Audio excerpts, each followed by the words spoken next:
Bismillahirrahmanirrahim. Assalamualaikum warahmatullahi wabarakatuh and a very good afternoon. Yang berbahagia, Profesor Dato' Insinyur Dr. Wahid Umar, Vice Chancellor Universiti Teknologi Malaysia. Yang berbahagia, Profesor Dr. Ros Alinda Alias, Deputy Vice Chancellor Academic and International Universiti Teknologi Malaysia. Yang berbahagia, Profesor Dr. Mas Putriah Hamzah, Director of Corporate Affairs. Yang berbahagia, Dato' Yasmin Mahmud, CEO of Malaysia Digital Economy Corporation, MDEC. Yang berbahagia, Profesor Dr. Abdul Samad Ismail, Dean of Faculty Computing. Senior Officer of the University, Deans of Faculty and School, representative from the industry, distinguished guests, ladies and gentlemen. Welcome to the CEO at Faculty Program towards Empowering Malaysia Women in Technology by Dato' Yasmin Mahmud, CEO of Malaysia Digital Economy Corporation, MDEC. Allow me to start this event by calling upon Al-Fadil Ustad Muhammad Ilyas bin Ismail to recite the doa. Please welcome.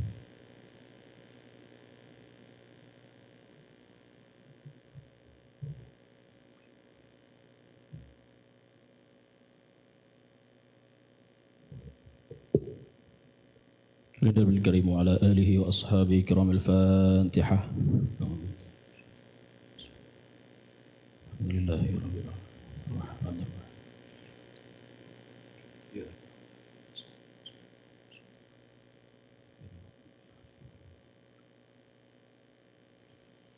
أعوذ بالله السميع العليم من الشيطان الرجيم. بسم الله الرحمن الرحيم. الحمد لله رب العالمين. حمدا شاكرين، حمدا حامدين، حمدا صابرين، حمدا يوافي نعمه ويكافئ مزيده. يا ربنا لك الحمد كما ينبغي لجلال وجهك الكريم وعظيم سلطانك. اللهم أصلح لنا ديننا الذي هو عصمة أمرنا، وأصلح لنا دنيانا التي فيها معاشنا، وأصلح لنا آخرتنا التي فيها معادنا، واجعل الحياة زيادة لنا في كل خير، waj'alil mauta rahatan lana min kulli syarr. Dengan nama Allah yang Maha Pemurah lagi Maha Mengasihani. Segala puji hanya untuk-Mu ya Allah. Selawat dan salam ke atas junjungan besar Nabi Muhammad sallallahu alaihi wasallam, juga kepada sekalian keluarga dan para sahabat. Kami memohon kepada-Mu ya Allah segala kebaikan pada hari ini, kemenangan, pertolongan, hidayah, barakah serta petunjuk-Mu. Ya Allah ya Tuhan kami, perbaikkanlah agama kami yang bertindak sebagai pelindung urusan kami. Perbaikkan dunia kami yang menjadi tempat kehidupan kami. Perbaikkan akhirat kami yang menjadi tempat kembalinya kami. Jadikan kehidupan ini sebagai penambah kepada segala kebaikan, dan jadikan kematian sebagai kerehatan kepada kami dari segala keburukan. Ya Allah, Ya Rahman, Ya Rahim. Pada petang ini kami berhimpun untuk mendapat rahmat dan naungan-Mu di dalam syarahan umum yang akan disampaikan oleh yang berbahagia Dato' Yasmin Mahmud, CEO of Malaysia Digital Economic Corporation. Ya Allah, kami bermohon agar majlis ini menjadi tautan ukhuwah, permuafakatan, perkongsian kesarjanaan dalam memikul amanah memartabatkan ilmu. Anugerahkan kami taufik dan hidayah, riayah dan inayah. Semoga majlis yang sedang berjalan ini membawa manfaat yang berkekalan kepada ummah sejagat. Ya Allah, Ya Dzal Fadli wal Imtinan, kami mohon kehadrat-Mu. Satukanlah dan perteguhkanlah hati-hati kami di bawah keredaan-Mu. Lahirkanlah perasaan persaudaraan dan berkasih sayang. Tanamkanlah ke dalam jiwa kami sifat sabar, tekun dan komited dalam melaksanakan tugas yang diamanahkan, serta dipermudahkan segala urusan kami. Ya Allah, Ya Ghani, Ya Hamid, anugerahkanlah kami iman yang sempurna, ilmu yang memberi manfaat, rezeki yang halal, anak yang saleh dan salehah, rumah tangga yang bahagia, usia yang berkat, doa yang mustajab, hajat yang tertunai, kesehatan yang berterusan, hutang yang terbayar, keselamatan dan kesejahteraan di dunia dan akhirat. اللهم اجعل جمعنا هذا جمعا مرحوما وتفرقنا من بعده تفرقا معصوما ولا تجعل اللهم فينا ولا معنا ولا من يبتعنا شقيا ولا مطرودا ولا محروما اللهم اجعل خير أعمالنا آخره وخير أعمالنا خواتمه وخير أيامنا يوم الألقى فيه اللهم اغفر لنا ذنوبنا ولإخواننا الذين سبقونا بالإيمان ولا تجعل في قلوبنا غل للذين آمنوا ربنا إنك رؤوف رحيم ربنا آتنا في الدنيا حسنة وفي الآخرة حسنة وقنا عذاب النار وصلى الله على سيدنا محمد وعلى آله وصحبه وسلم والحمد لله رب العالمين تقبل الله منكم.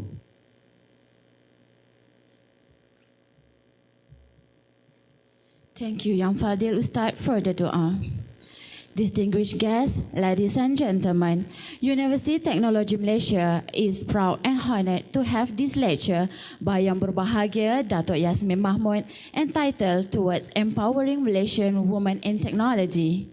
Yang Berbahagia Datuk, your presence today marks a historical event to UTM. Before we start with the lecture, we would like to invite Yang Berbahagia Professor Dr. Rosalinda Alias, Deputy Vice Chancellor, Academic and International, to deliver her welcoming speech. Please welcome Yang Berbahagia Prof.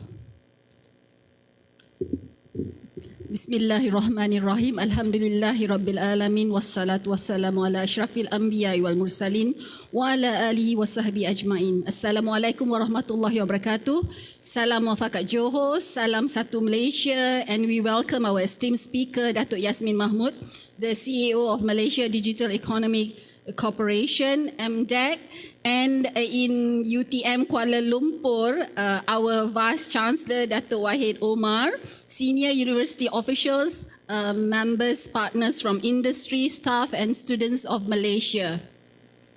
Ladies and gentlemen, Alhamdulillah, for it is with Allah's grace and benevolence that we are able to organize this first CEO at Faculty program in UTM Johor Bahru, after the success of the two previous CEO faculty talks held in UTM Kuala Lumpur in 2015 by Mr. Abraham Liu, the CEO of Huawei, and Tan Sri Azman Mohtar, the CEO of Hazanah National. I'm very pleased to introduce to all of you, Datuk Yasmin Mahmud is the CEO of MDEC, is one of the two CEOs appointed by the Ministry of Higher Education for 2016 under the CEO at Faculty program. We extend a warm welcome to Datuk Yasmin, and we look forward to the public lecture that you chose to be held in our main campus of UTM Johor Bahru. We've almost resigned to the fact that the CEOs would want the talks to be held in Kuala Lumpur, so it is with very much delight when you requested for the talk to be held in Johor Bahru. We were very pleased to organize this for you. As we know, ladies and gentlemen, CEO at Faculty program is an initiative within the second shift of the Malaysia Education Blueprint 2015 to 2025, which focuses on talent excellence.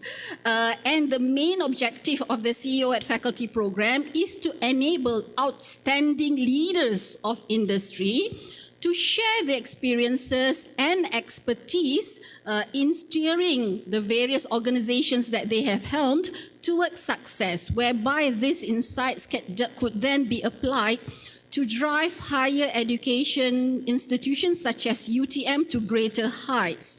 And the CEO involvement in this program could be in many forms, in the form of co-teaching with university professors in selected subjects, conducting keynote addresses, public lectures, as well as sitting on university advisory panels.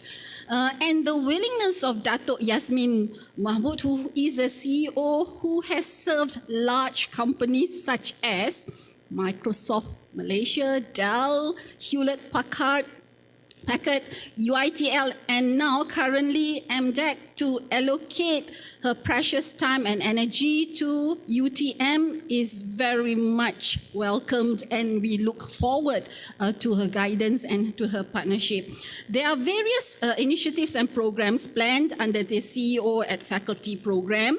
The main objective is to harness collaboration between industry and academia, whereby we hope that it will result in accelerated innovation. More importantly, the program will further strengthen and facilitate various other joint ventures that we have between academia and industry, particularly in the area of training and research.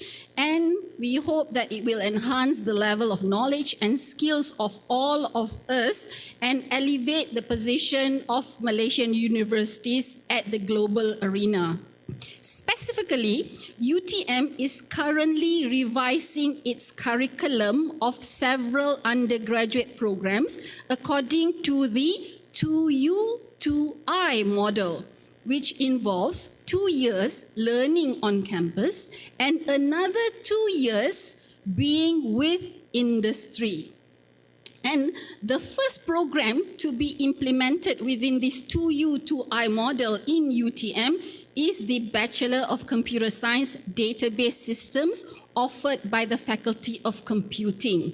And it is specifically for this program that we hope we can have the advice and assistance of Datuk Yasmin, because the idea of the 2U 2I program that we are proposing, which I've presented to the Minister last week, is that in the third year, the computer science students will be taking subjects that will involve modules within the professional certification programs, namely Oracle, Microsoft, and Linux.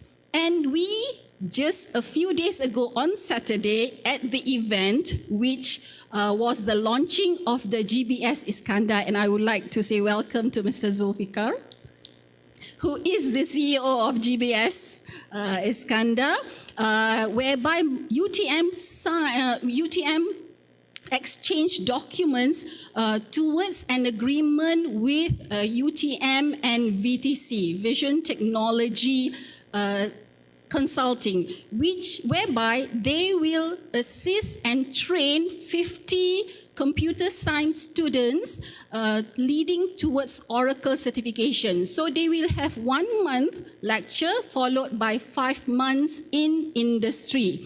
And during the presentation to the Minister, YB Minister of Higher Education actually declared and announced that UTM will be the focal point for ICT industry in terms of implementing 2U 2I. And the Minister looks forward to attend the launch of the 2U 2I program at UTM, and the Minister would like as many companies and representatives of the ICT industry to be there at the launch, so that then the industry will be with the universities in guiding and ensuring that our graduates meet the industry requirements. And the certification is an indicator of the needs of the industry. So this is where we really hope that Datuk Yasmin can help us. Now, why is the topic empowering women in technology? We actually gave a blank slate to Datuk Yasmin, and this topic was chosen by her. UTM currently has a total of 625 female academic staff, of which 405 are in the area of science and technology, out of 1,659 staff or lecturers. And out of 16,650 students, 7,995 students are female, of which the majority are in the areas of engineering and technology. So having a big number of female academic staff and students in the disciplines of engineering technology, we feel that there is no better person to talk on this topic other than our Datuk Yasmin, because she is the one who has flown, soared high, and went through all the challenges of being leading organization, so as a female CEO. So this is what we look forward towards hearing in this lecture.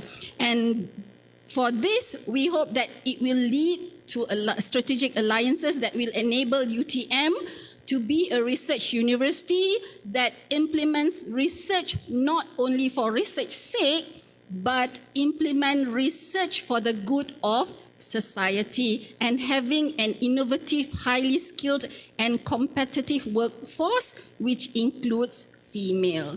So again, thank you very much, Datuk Yasmin, and we will look forward to having you with us in other occasions. Wabillahi taufiq wal hidayah. Wassalamualaikum warahmatullahi wabarakatuh. Thank you, Yang Berbahagia Prof. Ladies and gentlemen, now I would like to call upon Professor Dr. Abdul Samad Ismail, Dean of Faculty Computing, to read the profile of the speaker. Please welcome.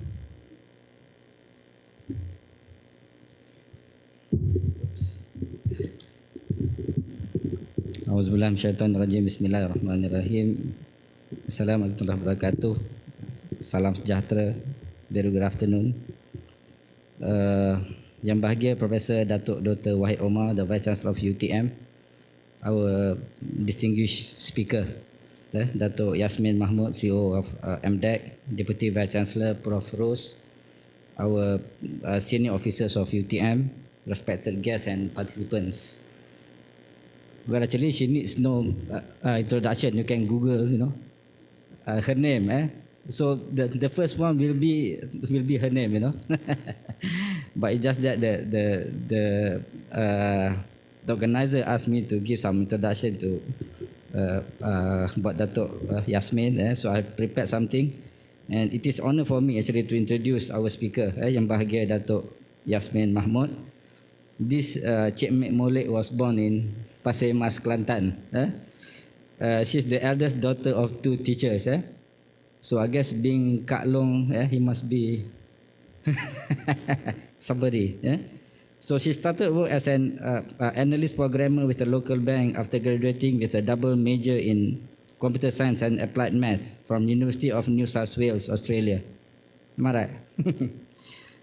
To make the story short, because even Prof. Rose just now, she did mention some of this. So with passion and hard work, she eventually moved on to become the general manager of Hewlett Packard Malaysia's commercial channels organization, and then the general manager and regional corporate director of Dell Malaysia. She was then appointed as the managing director of Microsoft Malaysia, after which she joined the YTL Group as the executive director of YTL eSolution and the executive director of YTL Communications. In September 2014, she was offered the role of CEO for the Multimedia Development Corporation of Malaysia, MDEC, now known as the Malaysia Digital Economy Corporation. This is the role that she still holds to this day. Datuk Yasmin is the person who is always looking for greater self-improvement. She believes that success is always about learning. She always been a firm believer in diversity, which includes gender. Female empowerment is a topic very close to her heart, and for her, ICT provides opportunities for women to contribute economically, not only on an individual level, but also towards national development. She's also the founding patron of Gorgeous Geeks, an NGO advocating women empowerment with ICT. She recently has been appointed as the adjunct professor at UITM, and also our adjunct professor here, and also the CEO faculty member at UTM. Today, Datuk Yasmin will be sharing with us a topic very close to the heart, towards empowering Malaysian women in technology. I really hope that this topic could also appeal to men, because I realize there are not many men around here. Because we also have, of course, we have our most respected woman, our mother, And of course, we have our beloved sisters, daughters, and our wives, of course. So now we are supposed to work hand in hand. So please join me in welcoming our speaker with a warm round of applause.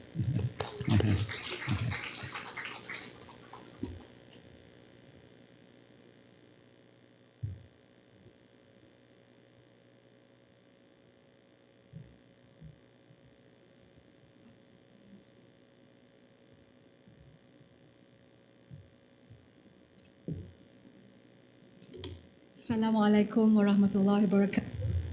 And a very good afternoon. That was a very good introduction, Prof. Ini lebih daripada research ni. Kita buat ada spy work ke? Things that is not on the internet also you managed to find. Yang bahagia Profesor Dato' Wahid. Prof. Okay. Thank you for joining us. Saya datang ke JB, Prof lari ke Kuala Lumpur. Prof. Dr. Rose Alinda, Deputy VC, Prof. Dr. Abdul Samad, Dean of Computing Faculty, Prof. Mas, it's good to see you, officers of UTM, and most importantly, all the students. Tengok sini ni ramai perempuan ya. Are they all engineering computing students? Most? Yeah? Okay. And there are a few boys. I nak tanya, the boys ni datang nak dengar saya ke nak tackle girls? So it's really a great honor for me to be here this afternoon. And thank you for appointing me as the CEO faculty. I didn't realize when you're CEO faculty, you automatically become a young professor. Okay, all right. That's good to know.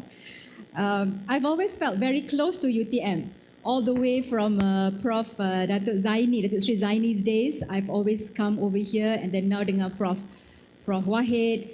I've known Prof. Mas for a long time, so I have lots of friends here in UTM.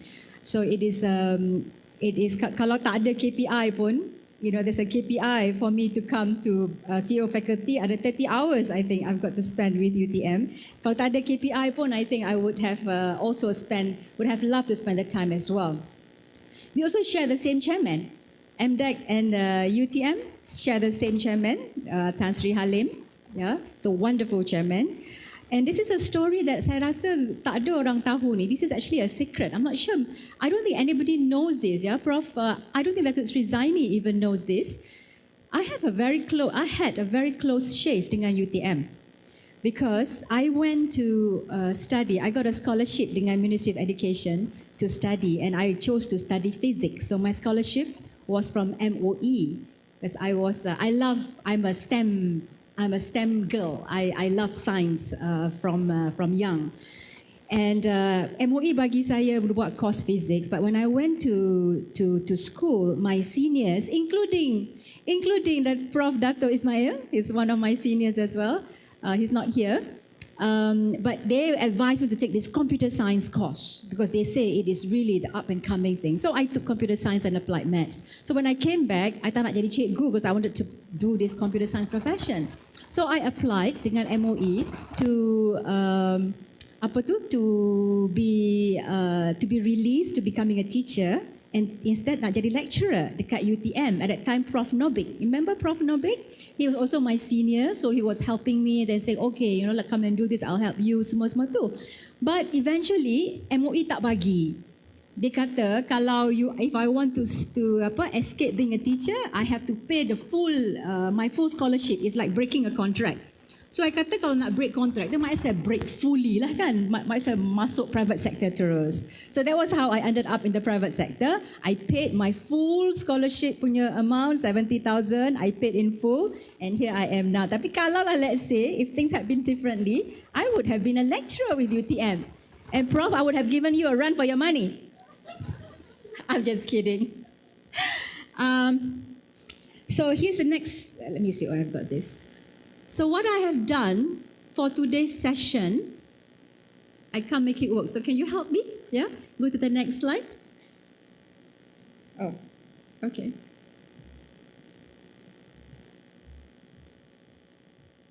I have to on it first, is it? Okay.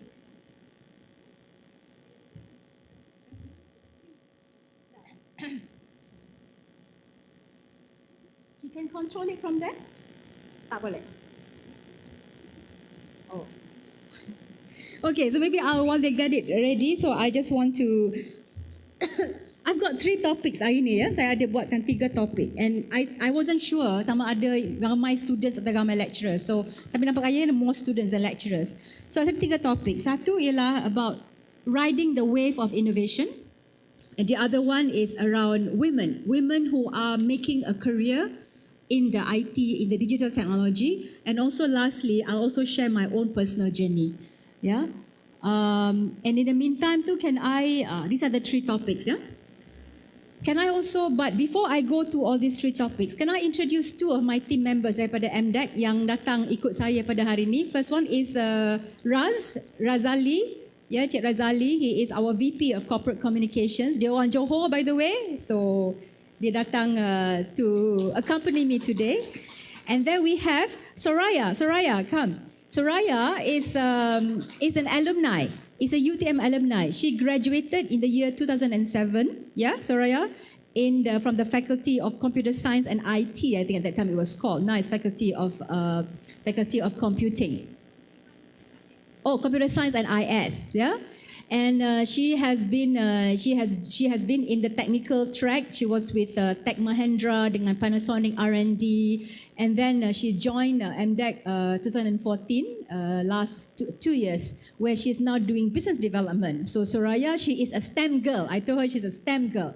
So and these are the 2 people in MDEC. Now, before I go to the first topic, let me just, how many of you are familiar dengan MDEC? Malaysia. By the way, we just changed our name last week, yeah, from Multimedia Development Corporation kepada Malaysia Digital Economy Corporation.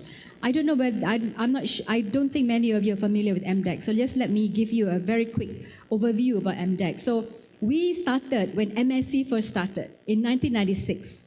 We were chartered, we were mandated to really develop the MSc, which at that time was that triangle in Sabajaya, Putrajaya, and to KL Twin Towers. And it was supposed to really be the global destination of the tech companies to be operating in Malaysia. Now, since then, we are 20 years this year. And since then, we have attracted and developed a total of 3,881 companies of the MSc. And these are companies that have been, the total investment from these companies is around 283 billion. Yeah?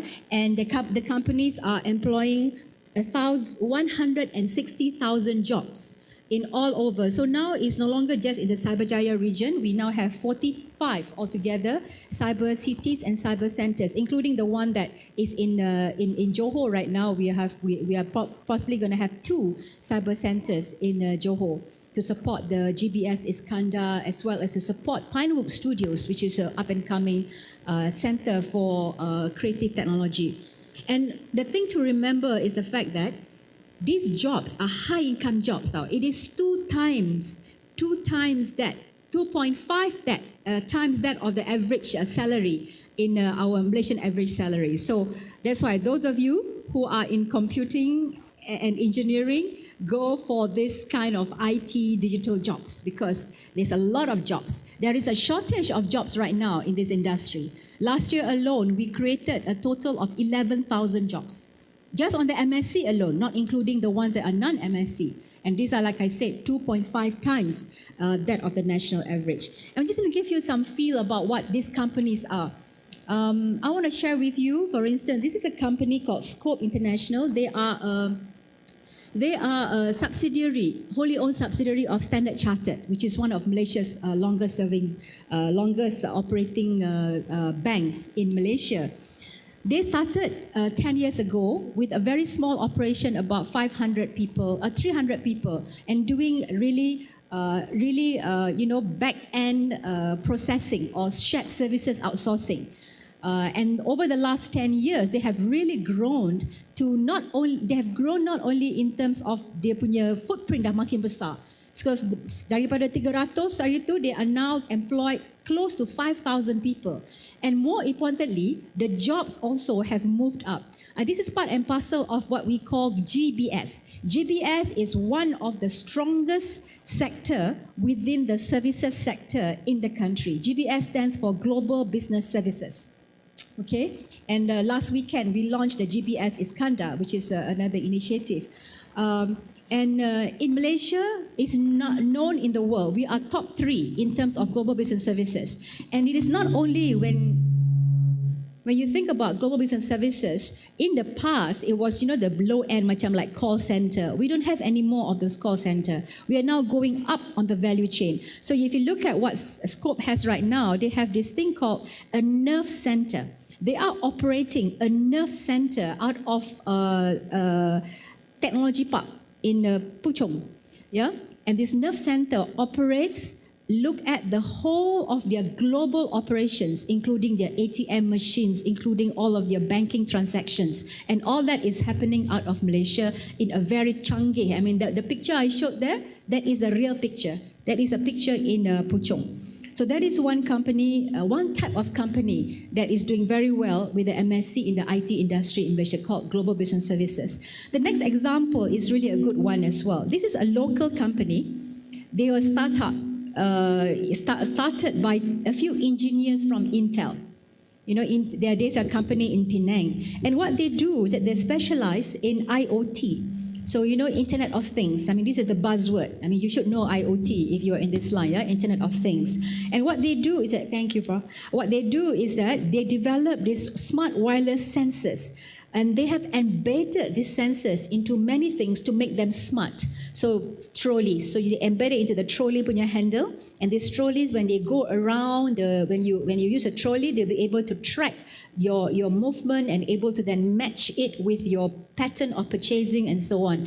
They've recently, the most recent product, they've embedded this sensor inside clothes, and they are marketing this. Just last year alone, the revenue was over 100 million ringgit, and they're marketing it for exports. 98% of the business is for exports. They're selling it all over the world, and this is one of the hottest companies that we have locally right now. Now, the third one is also interesting. It's something I'm very passionate about. It's about creative technology in content. Now, the MSc and MDEC has put a lot of focus around animation. And I'll tell you a bit more about animation in a short while. But you combine creativity with technology, Malaysia has got a lot of strength. This company, for instance, is called Streamline Studios. They are a company out of Europe. I think they're from Netherlands. And what they do is that they get jobs, outsourced jobs, yeah, daripada all the major games developers. Ada gamers kat sini. Street Fighter? Street Fighter? Or the boys goes, yes, the Street Fighter. Let me see what other games they do. Macam Bioshock? No? You don't know that? Okay. So, but anyway, these are the companies that are developing it. And one of the Street Fighter punya, I'm not sure whether I can say this since we have press. But anyway, they are doing a lot of development for global games, for AAA games, and they're doing it out of their office in Bangsa South in KL. So this just gives you a feel of the kind of companies that is on the MSc. And why I'm telling you all this, so that while you're studying, you know what's happening out there in the world. These are the type of companies. These are your potential employers. These are potential businesses that you can come out and you can do, right? Now, I mentioned earlier that we just changed our name to the Malaysia Digital Economy Corporation. And this is very much part and parcel of a mandate given to us, the Kerajaan, in the year 2011, where apart from just driving the MSc, we also need to look at the digital economy in a holistic manner. The digital economy now, as a percentage of GDP, is 17%, and we have an aspiration to drive it to 20% by the year 2020. And the digital economy is driven on 4 pillars. The first one is investments. I mentioned to you about investments. Over the years, we have brought in 283 billion worth of investments into the country. And US is number 1 investor, UK is number 2 investor. And the last year alone, the momentum was really, really fantastic. And what's important to note is that bila diorang datang to invest in Malaysia, they reinvest. And we monitor that as well. How much, like the company scope I mentioned to you, and how they've grown over the years. And that's how we measure ourselves as well. Not just them coming into Malaysia, but also how they can be more successful in Malaysia. So, and we are an IPA, Investment Promotion Agency, under MIDA. So that's on investments. The other one is around building local tech champions, which I talked to you about just now. Companies like MDEC and so on. And remember, for companies to become big, and this is something that is very important. For companies to become big, you must globalize. There is no way for you to become a big company if, kalau kita duduk tengok aja how to serve the Malaysian market. And we have some companies who just want to serve government market, for instance, but they must be able to go beyond that, even beyond Malaysia shores, Malaysian market, because we are a population of 30 million people. If you want to become big, want to cross that 100 million mark, and I'm talking about 100 million mark, yeah, because you know you have got startup. From startup, you want to scale up. From scale up, you want to go really big. And to be big, you must really look at the global market. All companies who aspire to be big must start with globalization as a first mindset. And when you think about, this is something Datuk Sri Nazir of CIMB, he's one of our mentors in the whole globalization initiative. And dia kata simple. He said exactly this, and I borrowed it from him. Dia kata kalau companies nak jadi besar, you must think global from day one. That's number one, his advice. Number two, global to you doesn't have to go like US or what. Global to us is just ASEAN. It's enough. Because ASEAN is going to be the most exciting community, economic community. It is not there yet, it's just growing, it's just becoming a community, but it's going to be a big community. So you must, and I hope you are, I hope that you are at least understanding about ASEAN, reading about ASEAN economic community, even while you're a student. The third pillar is around catalyzing digital innovation. Now, what you'll see later is that digital innovation is so disruptive. It is changing the way we live, changing the way we earn money, changing the way we think, changing the way in many, many ways. I have been in the industry for 30 years. And 30 years, I've seen all the waves of innovation that has come through. Daripada Bill Gates yang announced PC on every home, when Steve Jobs announced their first, talking computer. I've gone through all of that. I've also gone through this whole thing when the internet came in, people were so excited. There was this internet, they call it the dot-com bubble, and then it realized that internet was not ready in that period, which is the late 90s, and became the dot-com burst. I've been through all of that, right? But you know what? I keep telling people that this now is the most exciting, the most exhilarating, the most terrifying moment. Because if you look at the technology that's coming out, if you look at what's coming out, it is the potential for it to be an opportunity and the potential for it to be a threat is so great. And what are these technologies? You've heard about big data analytics, yes? You've heard about Internet of Things, yes? E-commerce, cloud and data centers. You've heard about things like virtual reality, augmented reality. These are all technologies. In its individual piece, on its own, they are also very disruptive. But when you put them together, if you put data analytics and IoT, augmented reality coming together, this is where things are really going to be exciting and also disrupting. And the fourth pillar is around digital inclusivity. What do I mean by that? And it's something very personal to me. You know, I'm budak kampung daripada Pasir Mas, Kelantan. I've traveled the world, alhamdulillah, because I was given this exposure. And it has changed my life. And if a girl from Pasir Mas, Kelantan, anak cikgu, can do this, I feel that everybody ought to have the chance to be involved in the digital economy. And we've got two key programs, marquee programs around bringing digital economy to be participated by not only the elites, not only the urban, but by everybody, every makcik, every pakcik, everybody in the country needs to benefit from digital economy. And that is the 4 pillars. Those are the 4 pillars of MDEC. Now, the next one is, I want to show you, I talk about disruptive force. So I just want to show you, there are a lot of videos, but this is the one that I picked up, and I just want to give you a sense of it. Can we have the video play?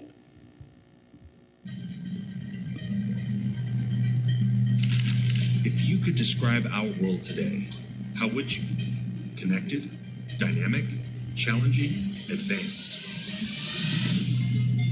Technology, science, the climate, and even our jobs are transforming well beyond our winning rates. We today are being impacted by change like no other time before us. Yet we are the most educated and diverse in history. We are aware and adaptable, inspired and creative. Our opinion matters, and we're not afraid to tweet, post, comment, like, share, or swipe it. Our tablets are our TVs, and our phones are our teddy bears. We believe in meaning over money, mentors over bosses. And if we're not happy in the workplace, we will find or create a new one. Yet we also face the biggest challenges. A shortage of jobs, lower wages, rising costs, crushing student debt, and a business landscape that is changing faster than most employees can adapt. Companies that survive for decades are being disrupted and put out of business seemingly overnight. Could your job, your company, your industry be next? Disruption isn't about what happens to you, it's about how you respond to what happens to you. The self-made billionaire in his 20s, unheard of a decade ago, now happens with regular frequency. The startup company with little funding and a small staff devastates a billion-dollar industry. This tightly interconnected world is exploding with new opportunities for personal empowerment and financial independence. What do all these disruptions have in common? They were led by people who first disrupted internal assumptions about what they were capable of achieving, and then unlocked the newly discovered potential to change their world. To change who you are, you must first change who you think you are. Okay, so I don't think you heard that sebab did you hear that? Managed to hear? Boleh dengar ya? Okay. So I hope you found that useful, and there's quite a number of videos such as this. But basically, it talks about 2 things. It talks about the fact that the internet has made the whole world so connected. In fact, you hear about people talking about the hyper-connectivity, the hyper-connected world, where not only everybody is connected to the internet, but everything is also connected to the internet. So, you also hear people say about, it's not about the internet of things anymore, it's about the internet of everything. So that is one enabler. The other one is about mindsets, about mindset change, and talks about people who disrupt are the people who question the status quo, people who do not believe who do not believe in value creation just based on what they see, but also value creation on what they can imagine. So that is just something to just give you awareness. Now, this is talking about the hyper-connectivity, the hyper-connected world that we are in. This is what happens in 1 minute. In 1 minute on the internet, this is what's happening. So you can read all of that, but I'll just take out some key ones, and this is actually a definition. There's a new definition right now called the Internet Minute. And in the Internet Minute, what's happening is the fact that the 1.5 billion users on Facebook is now a community of 1.5 billion users. It is actually the 3rd largest community in the world if you take away, after China and after India. It is that big. And this community is posting likes, 4.166 million posts of likes. And if you look at YouTube, for instance, in YouTube is uploading this kind of 300 hours of new videos every minute. And do you know that somebody has simulated, if you just want to read or watch the YouTube videos that currently exist on the YouTube platform, you know how many years it will take? It's years. If you want to watch every single video on YouTube right now, it is so much content that it will take somebody 412 years to actually finish watching all the YouTube videos. So this is the enormity. This is how big this world is. This is how huge this world is. And this is what's happening in 1 minute on the internet. And because of what's happening and what can happen, what we're seeing is destructive forces. So you've heard about Uber, yes? You've heard about Uber, who is disrupting the whole transportation, the taxi. You've heard about Airbnb, who is disrupting the whole hotel and accommodation industry, right? And you've heard about, what's the third one? We've heard about, these two. You look at these two first. The underlying technology or the underlying disruption force is called the sharing economy. It is about how assets across the world can now become productive assets just because of the fact that you are connecting them with the people who want them. And this is also called the platform economy. As long as you can build a platform, the internet will then connect the people who want with the people who have the assets. And that's what you call sharing economy. And you know, it's a phenomenon, and people ask me about the taxi drivers, what is my stand for it? You know, I say that it is something that has to happen. It's a disruptive force. You cannot fight it. And you know, there is now the Uber of everything. You know, there is an Uber for drivers. You know, there is an Uber for parking of cars. So you go somewhere, you just Uber whoever is around that. You know, I mean, Uber is a brand name, but you can probably just create an app to say that, okay, I want a driver now to park my car, and boom, a person will come in, park the car, and off you go. So you can Uberize. It's now becoming like a verb. You know, you can Uberize everything. And you heard about Skype.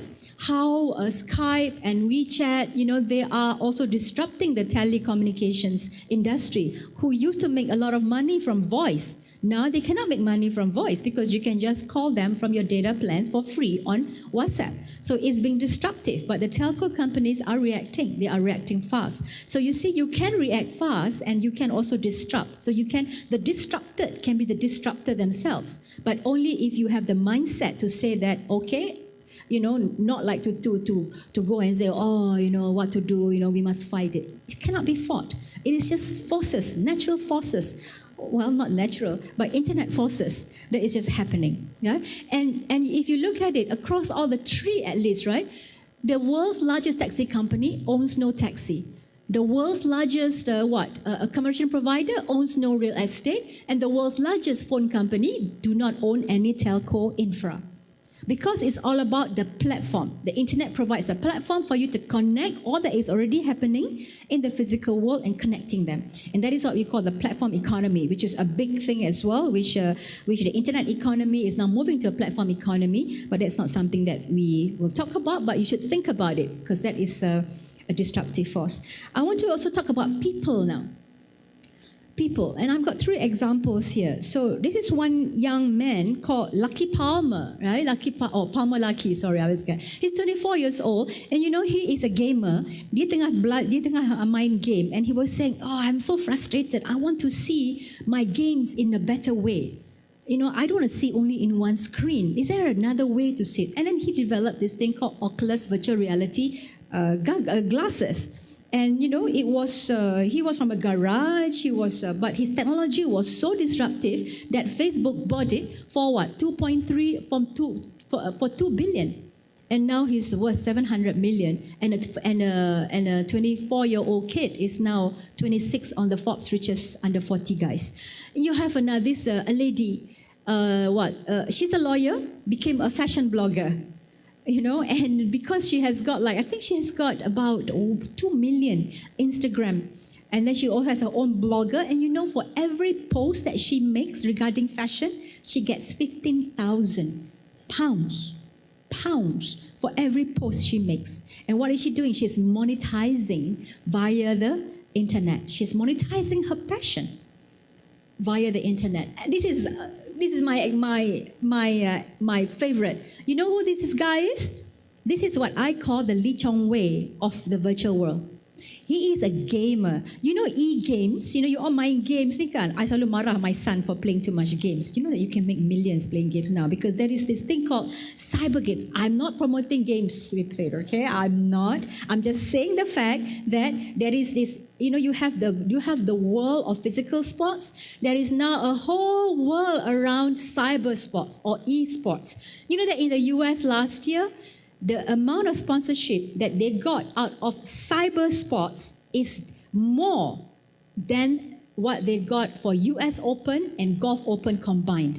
And you know what this is like? You know, I've seen this. I've been to one. You have an area and a stadium, right? Then you have two teams playing, then it's put on the big screen, and then when somebody is making a move to kill something or to do something, the stadium will cheer. And you know, they are professional gamers. This young boy who is a Malaysian from, I think from Jinjiang. Yeah, he's a Jinjiang boy. His name is Chai Yi Fong, but his glamour name is Moshi. He's known in the world of defense of the arts. He is the top 10 player in the world.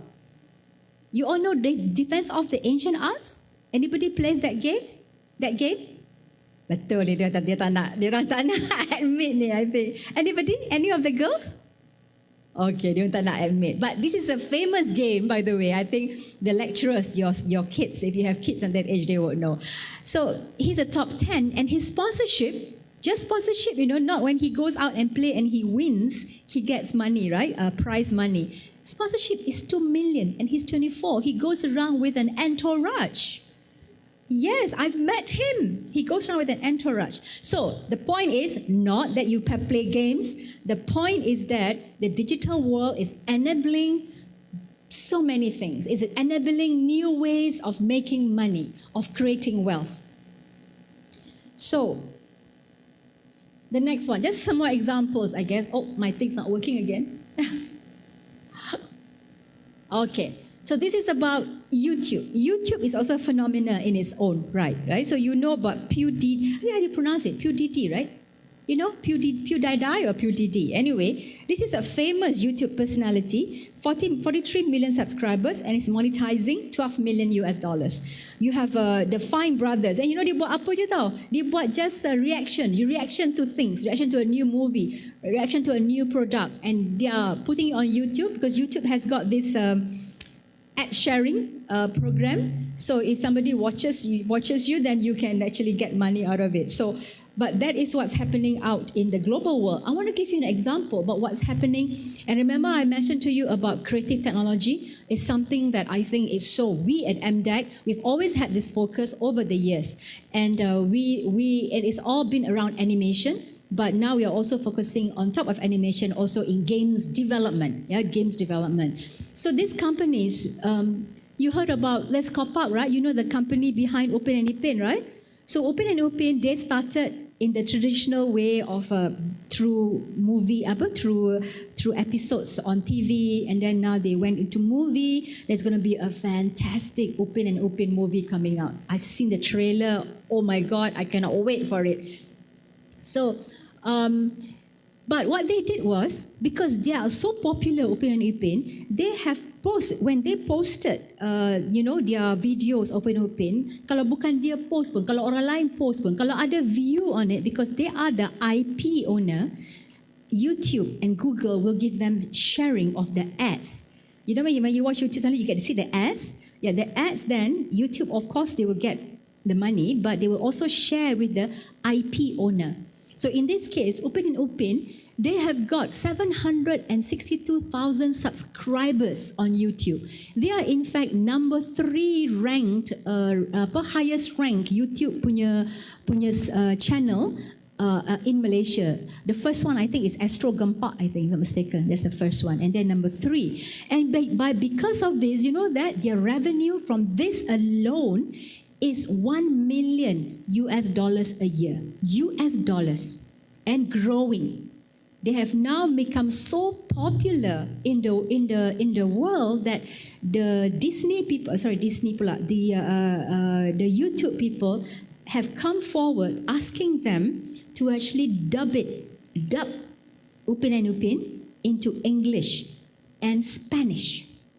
That will be announced. This is confidential lagi tau. It's be announced soon. In 2 weeks' time, it'll be announced. And it is not the English kid. They went to LA to get it dubbed by the Americans, and they went to Spain. I didn't go to Spain. They brought the Spanish people to LA to dub it in Spanish. That is how successful these people are. You see, so and that's about creative monetizing creativity using the YouTube punya channel. And we found this to be so successful. We worked with MDEC, that is, we worked dengan Google and YouTube to create this program called YouTube Made for YouTube.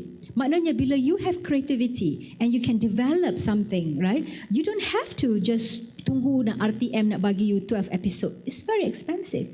Just do something first, put it on YouTube, and the moment you get them, macam like this company, Digital Durian, they started with YouTube. It started in YouTube. So through our program, they created dia punya animation of songs, of songs for kids. Then they put it on YouTube, became so successful. They managed to get some money because just started last year. But you know what? Now Astro is picking them up. So now they're going from digital media to traditional media, and it's vice versa. So you see that this whole world, who would have thought that you can make, did Haji Burhanuddin, who is the CEO of the founder of Let's Go Park, and his wife Puan Ainun, who is really the creative mind behind Upin and Upin, yeah? So it's a girl who's behind the creativity, girls, but it's the man who is a businessman. Haji Burhan is a shrewd businessman. So did he know about this? He didn't. Did he complain that people were uploading his videos on YouTube? He could have complained, I'm losing money because he did not. But you know what? He monetized it. This is about riding the wave of disruption. And that's how you can leverage on it as opposed to being a victim of it. Okay, so next. I want to talk a little bit about this. I'm not sure how I'm doing with time. I would like to stop at about 4 o'clock. Okay, so is it okay if I start at 4 so that we have time for Q&A? Okay, so this is something, like I mentioned, is something that me personally, as well as everyone of us at MDEC, we are very passionate about, which is about merakyatkan. We call it merakyatkan economy digital, which is about ensuring that economy digital ni is not an elitist strategy. It is about everybody must be participating. So while we bring in the big multinationals to invest in Malaysia, while we create local companies to be global companies, while we have the Let's Go Parks of the world to be working with the US companies and monetizing all over the world, it's also important that we have our rakyat to be participating, right? And we have these 2 programs that we have. We just started this. I want to talk to you about this thing called E-Usahawan.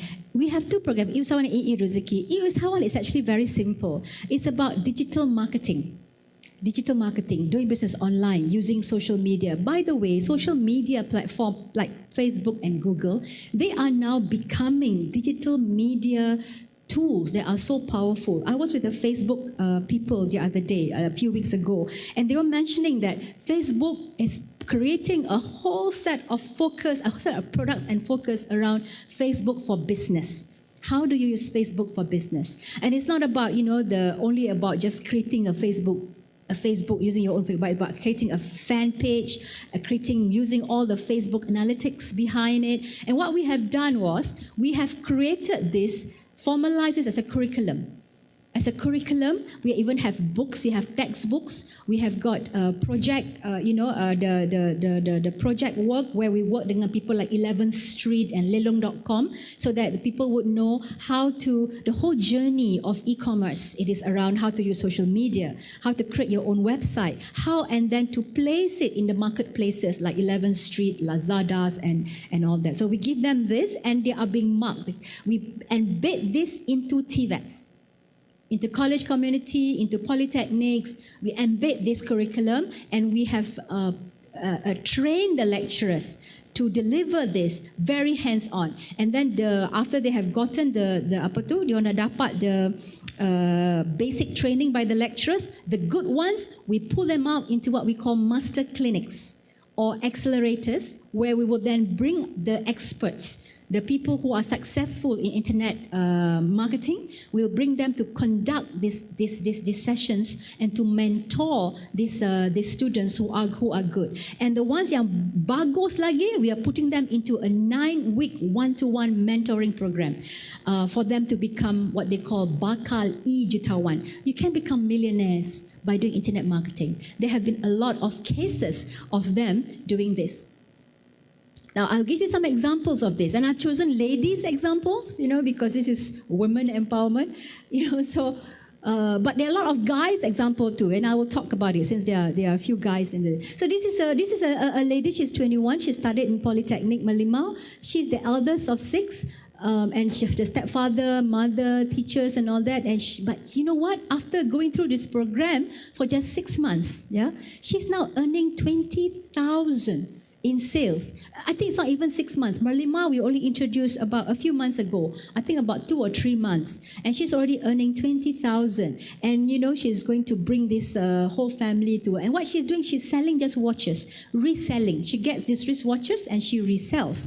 But what we found with these students, they mula-mula because, part of their project work under e-usahawan, dia kena sell, because they have to really show hands-on. So dia kena buat hands-on, dia ambil lah whatever products. But what we found after a while, they create their own product. And I tell you, this is another girl.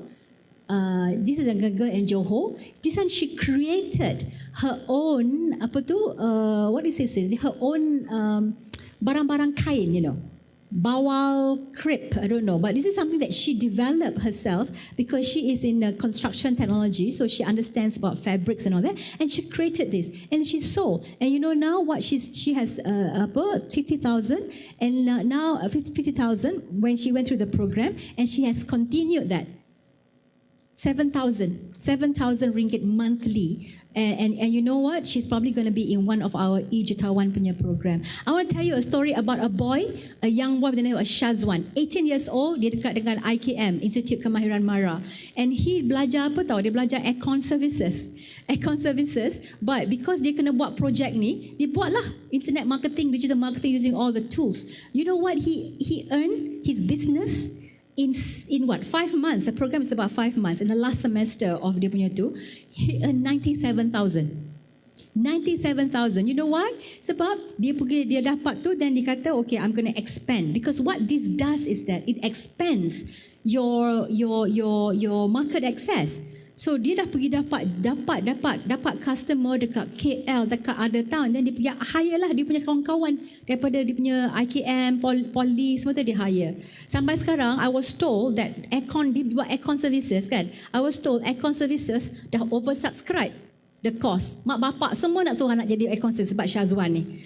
Tak nak anything, nak buat aircon servicing. But the point is that this is how it's changing lives. It's changing lives, and we keep hearing stories about it. There was one of the young men in the earlier batches. Then he was studying in Polytechnic, and dia jual to supplement his income. He was selling like jual air in the dormitory of Polytechnic. Mak dia jual dekat jual sayur dekat pasar.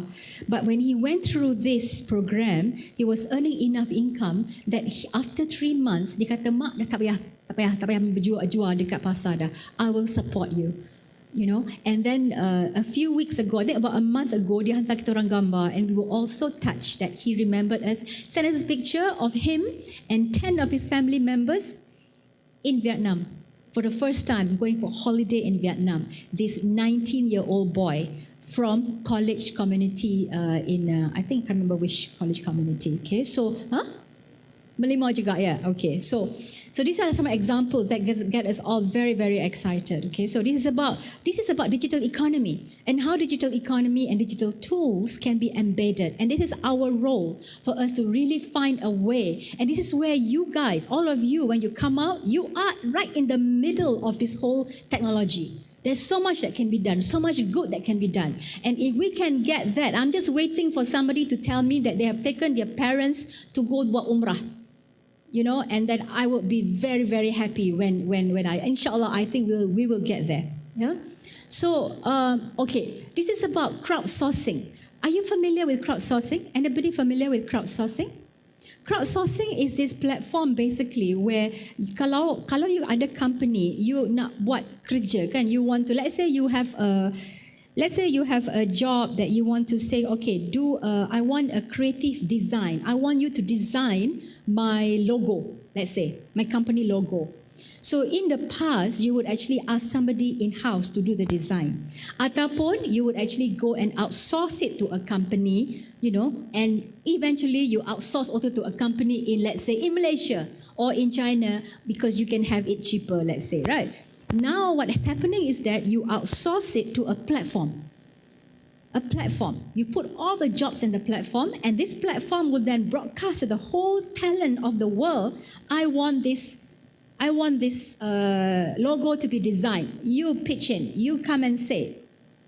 And from wherever you are able to actually do that particular job. So here's what we did. This is an example of a young lady, and she is a programmer. I don't remember where she got her. We don't know where she got the job, because it is the crowdsourcing, because you are sourcing from the crowd. But it's also, people are now calling it like freelance job for digital nomads. People also call it, because the new millennials kan, dia orang tak nak put on a formal baju, nak pergi kerja 9 to 5. They don't. I want to work from Starbucks. I want to work from wherever I want, but I want to have access to the best jobs in the world.